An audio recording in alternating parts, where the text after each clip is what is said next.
Imagine buying a property in Los Angeles, only to discover later that thousands of dollars in mortgage liens were completely hidden, just silently attached to it. Well, in this explainer, you're going to learn exactly how to check Los Angeles property records yourself using public tools that honestly most people never use correctly. I am so thrilled you're here because what we're covering today is literally the ultimate guide to real estate due diligence. We are tackling one of the most complex real estate markets in the entire world, and this is going to save you a ton of time, money, and potentially massive legal headaches. So here's our roadmap for today. We'll quickly cover 1. The hidden lien trap. 2. Decoding LA public records. 3. A step-by-step search guide. 4. Reading the official documents. 5. Hidden risks and red flags. And finally, 6. Pro tips and final advice. Let's get right into it. Section 1. The hidden lien trap. Before we go hunting through massive county databases, we need to establish exactly what we're looking for. So what exactly is a lien? Simply put, a lien is a legal claim or a hold placed on a piece of property to secure the payment of a debt. Think of it like a sticky financial anchor, and here's why doing a proper property lien lookup matters before you buy.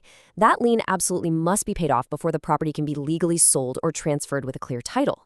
If you accidentally inherit a property with a lien, or maybe buy it at an auction without checking, guess what? That debt just became your nightmare. Generally speaking, there are 3 main flavors of liens you're going to encounter. First, mortgage liens. These are voluntary. You agree to them when a bank hands you a loan. Then you've got involuntary liens, like tax liens Los Angeles enforces when someone doesn't pay their property taxes. And finally, mechanics liens. These are filed by contractors who did work on a house, like, say, installing a new roof, but never got paid. Inheriting any of these debts can completely destroy a property's value. What looks like a total steal can actually be a massive liability. To really get this, let's look at the life cycle of a standard mortgage lien.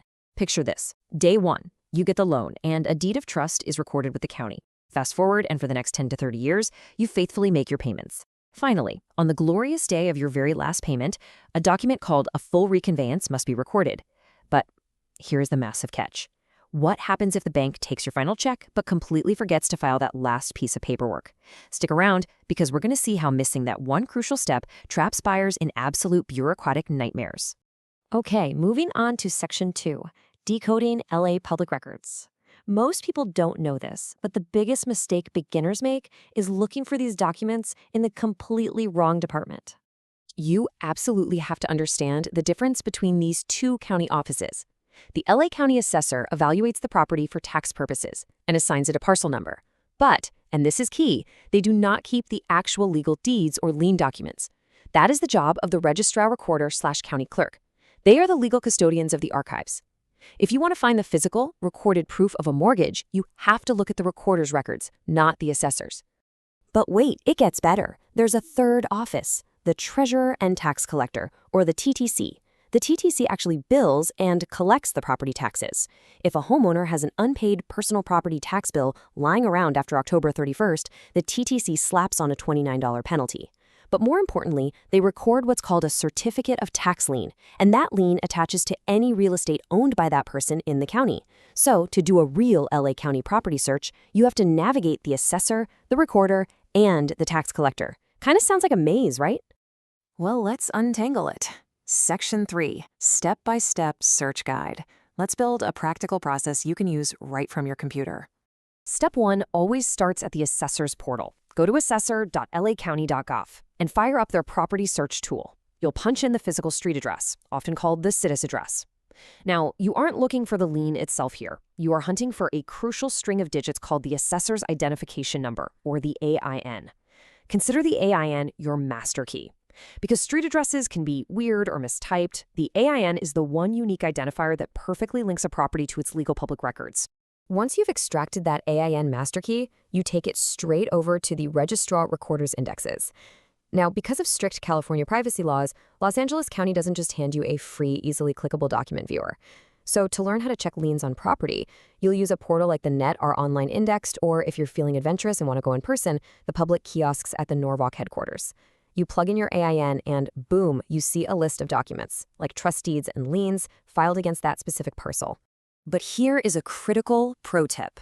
You cannot stop at just an address or AIN search. Because of how tax laws work, you absolutely must do a mortgage lien search by the owner's name as well.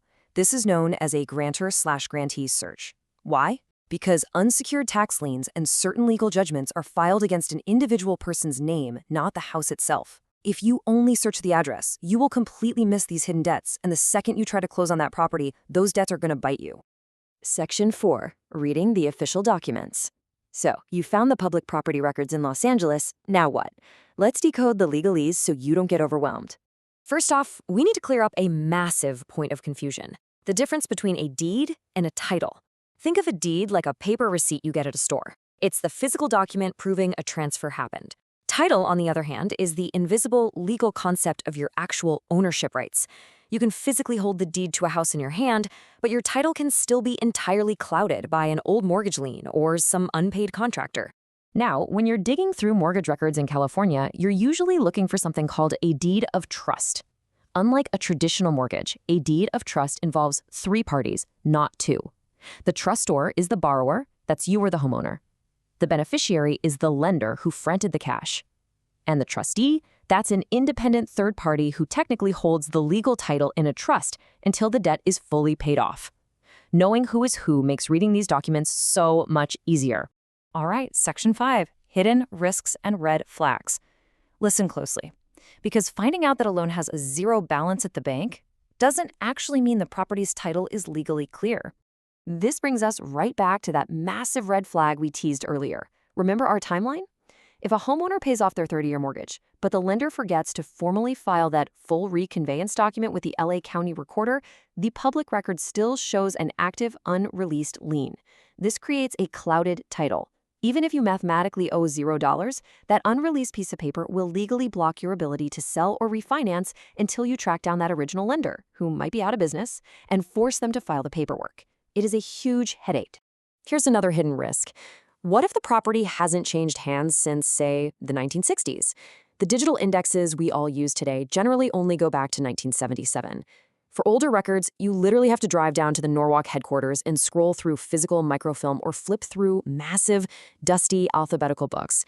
It's kind of fascinating, but incredibly time-consuming, which naturally leads us to ask, when should you DIY this and when should you just hire a professional? And that brings us to our final section, pro tips and final advice. Let's weigh the free county databases against professional real estate data providers. Look, if you're an everyday homeowner doing a basic check, the free LA County sites are great, even if they are a bit fragmented. Now, if you're an investor eyeing multiple properties, data aggregators like Property Shark are fantastic for instant, broad monitoring. But here is the trap. Aggregators process data in batches. A lien filed on Monday might not show up on their site until Thursday.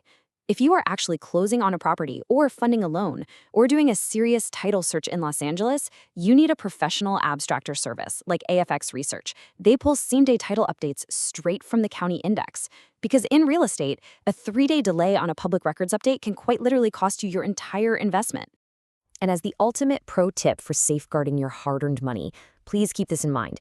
This explainer is for educational and informational purposes only and should not be considered legal or financial advice. Property records and lien information may change over time. Always verify information through official Los Angeles County records, licensed title companies, attorneys, or qualified professionals. So I'll leave you with this thought. What hidden encumbrances might be lurking in the chain of title on your next property? Well, you now have the knowledge to pull back the curtain on the LA County Assessor, Recorder, and Tax Collector databases. Always remember to search by the AIN and the owner's name. Watch out for those unrecorded reconveyances and know exactly when a same-day professional abstract is worth the money.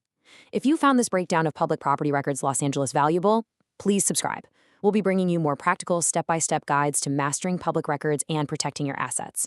Keep digging, keep learning, and I'll see you in the next explainer.